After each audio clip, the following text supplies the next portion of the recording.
Elena Voss had loved Kaelin Draven for 3 years before she found the courage to say it out loud.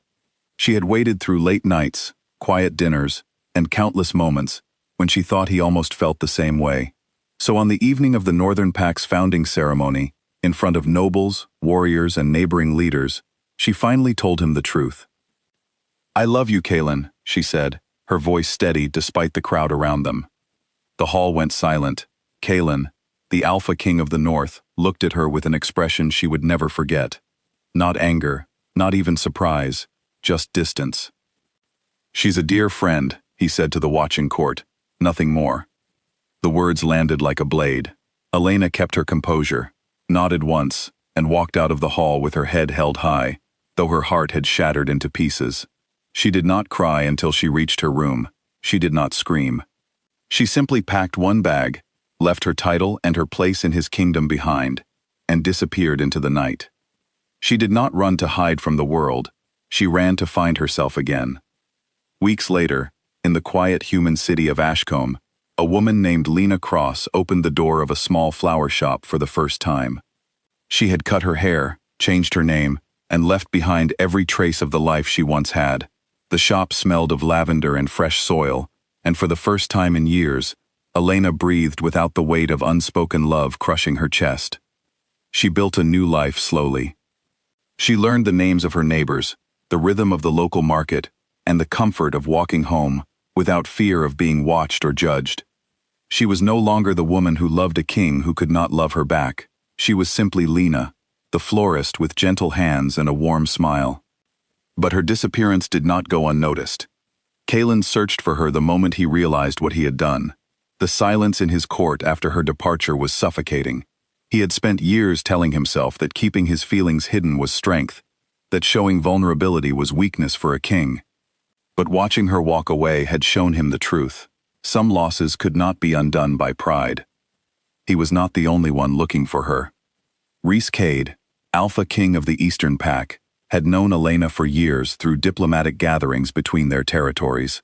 He had always respected her quiet strength, the way she carried herself with dignity, even in rooms full of powerful men who barely noticed her.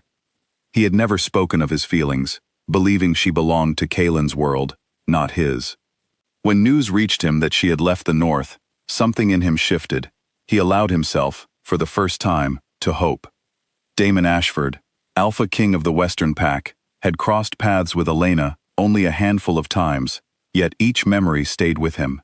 She had once calmed a tense negotiation between his pack and a rival territory with nothing more than steady words and patience.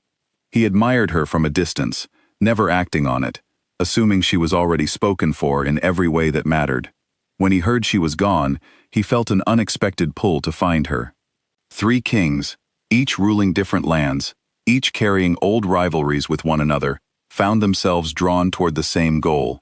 None of them spoke to the others at first. Each believed his search was private, his intentions his own. It took only a few weeks for their paths to cross in Ashcombe. Kaelin arrived first, following whispers of a woman who matched Elena's description working in a flower shop near the city square. Rhys arrived 2 days later, having traced old travel records through a mutual acquaintance. Daemon came last, drawn by a simple rumor from a trader who mentioned a striking woman with calm eyes and careful hands. The 3 men discovered each other outside an abandoned warehouse on the edge of the city, each having followed separate leads to the same street. What began as suspicion quickly turned into open confrontation. "You are on my territory," Kaelin said, stepping forward. "This city belongs to no one," Rhys replied evenly, "least of all you." Daemon crossed his arms, his patience thin. "None of us found her yet." Perhaps that should tell you something. The tension between them was old, built over years of competing borders and clashing pride. For a moment, it seemed as though the disagreement might turn into something far worse. But as the night wore on, and neither side backed down, something unexpected happened. They began to talk, not as rivals, but as men who each carried the same quiet regret. Kaelin admitted, for the first time to anyone, that his rejection of Elena had been born from fear, not indifference. Rhys confessed he had never allowed himself to hope for her, because he assumed she was already loved. Daemon admitted he had stayed silent out of respect, never wanting to interfere in something that was not his to claim. By the time the sun began to rise, the three kings had reached an uneasy agreement. They would each seek Elena honestly, without deception, without manipulation, and without interference in one another's efforts. Whatever she chose, whoever she chose, the others would accept her decision without conflict. Breaking this agreement would mean war between their packs, a cost none of them were willing to pay over pride alone. It was a fragile truce, built on respect for a woman none of them had truly known how to love before. Elena, unaware of the storm gathering around her, continued her quiet life in Ashcombe.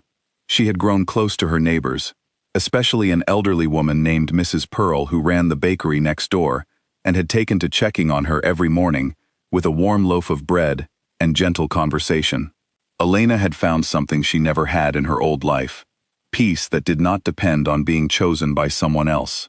It was Kalen who found her first. He stood outside her shop one quiet afternoon, watching her arrange white lilies in the window display. When she looked up and saw him, her hands stilled, though her heart raced.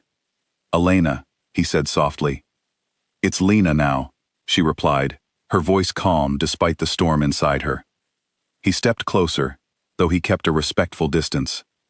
"I was wrong. I should have told the truth that night, in front of everyone. I let my fear speak, instead of my heart." Elena studied him for a long moment. The man before her looked different somehow, less like a king hiding behind his title, and more like someone finally facing his own mistakes. "You didn't want me then," she said quietly. "I don't know why you would want me now." "Because losing you taught me what I couldn't see before," he answered. "I'm not asking you to forgive me today. I'm only asking for the chance to show you I've changed." She did not answer him with anger, nor did she fall into his arms. She simply nodded once and returned to her flowers, leaving him standing there with nothing but patience left to offer. Reese arrived a few days later, though his approach was different. He did not speak of the past or ask for forgiveness. He simply visited her shop as a customer might, buying flowers for no particular reason, asking about her days, listening more than he spoke. Slowly, without pressure, a quiet friendship began to grow between them. "You never asked why I left the north," Elena said to him one afternoon, as she wrapped a bundle of sunflowers. "I didn't need to," Reese replied. "I only wanted to know who you are now, not who you were then." His words settled something in her that she had not expected. For the first time, someone was not trying to bring her back to who she used to be. He was simply present, without demands. Damon arrived last, and true to his nature, he did not hide his intentions. He walked into her shop, introduced himself plainly, and told her exactly why he had come. "I'm not here to pretend I don't want to know you better," he said. "But I won't push you into anything you're not ready for. I only ask for the chance to earn a place in your life, however small that place might be." Elena found herself surrounded by three men who had once ruled their kingdoms with unshaken authority, now standing before her with quiet humility. For the first time in her life, she was not the one chasing after someone who did not want her. She was the one being sought, patiently and honestly, by three kings who had rearranged their pride and their pasts for the chance to know her. She did not rush into anything. She set her own boundaries clearly. "I need time," she told each of them separately. Not promises, not declarations, just time. And to her surprise, they respected it. Kalen visited occasionally, never pushing, always leaving space for her to breathe. Reese continued his quiet visits, content simply to be near her.